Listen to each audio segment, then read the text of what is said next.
Okay, I'm gonna add the last two panels onto this box.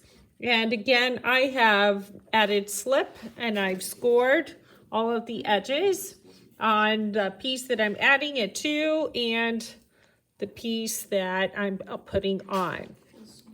Okay, and now you can see I'm gonna kind of squeeze these edges together. This is why I love the bevel tool.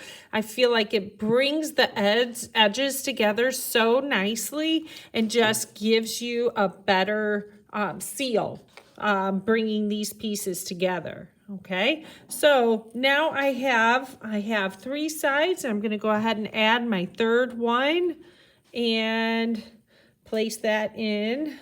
And now I'm just kind of squeezing those edges together gently, trying not to distort the corners because those corners are so important and we want them to be nice and clean.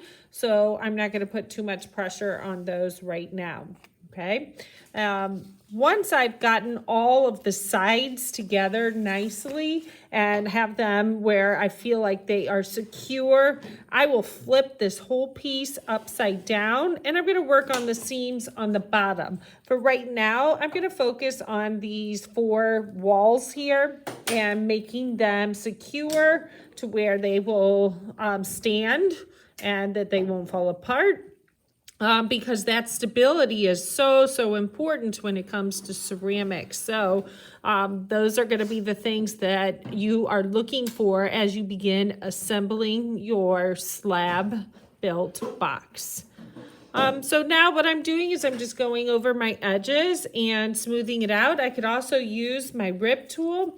That rip tool is going to help you get a nice smooth edge. And I'm also going to kind of smooth clay over the seams or the areas where those two pieces of clay are joined together.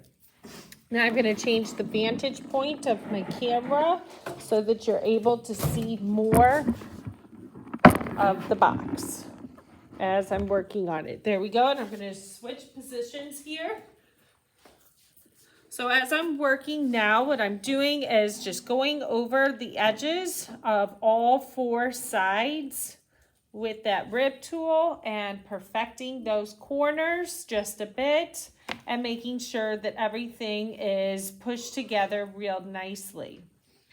Next thing I'm going to do after this is get a metal rip tool that has sharper edges, and I feel like that's going to give us a real nice firm point on the ends. So those corners that I was talking about are real important, and I've mentioned it a couple of times.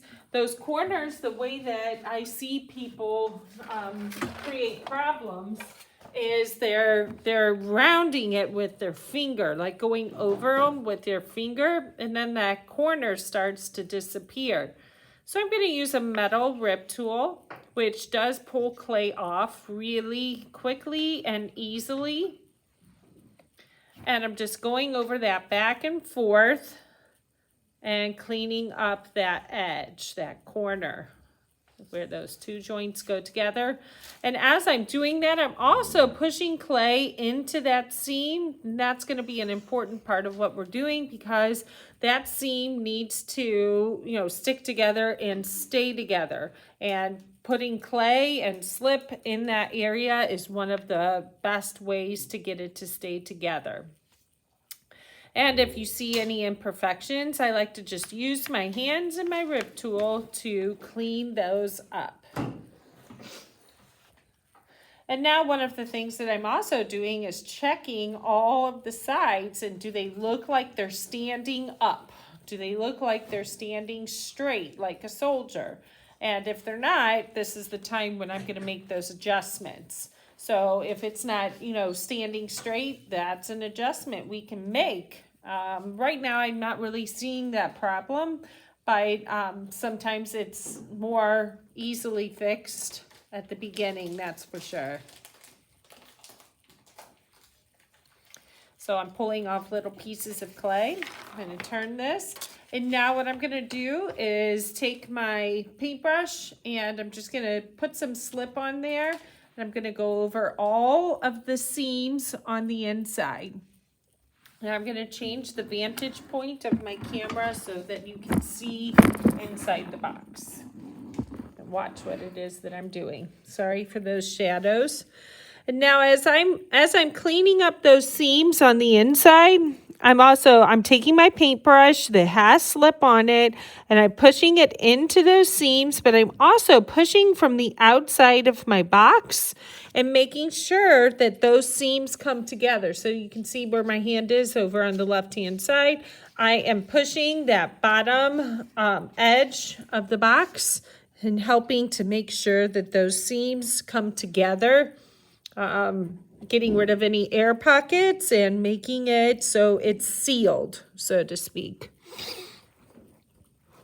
So now I'm just taking my brush along all of those corners, adding a little slip to it and just perfecting how that looks all the way up to the top.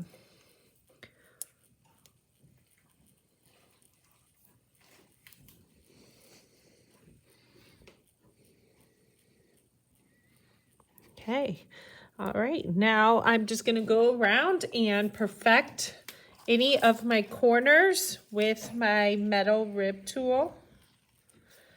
I see some edges up here at the top that aren't quite so straight, so look how I can clean that up. Let me put that under the camera. So not only am I doing my corners, I'm doing my top edges as well. See, this one looks real bumpy to me, so I'm going to go over that with my rib tool, and I'm going to support from the inside because I do not want that to cave in.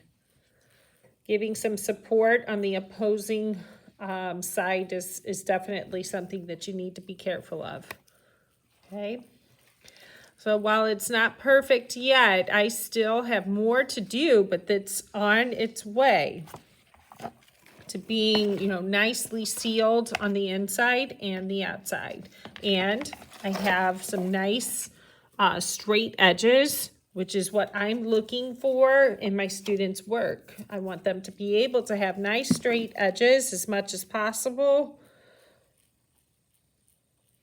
And going over those edges with a rib tool is really all that's needed. So the tops, the sides, the corners, all of that. Going over the edges with a metal rib tool makes all the difference in the world. Right, and that completes my tutorial for today. Thank you.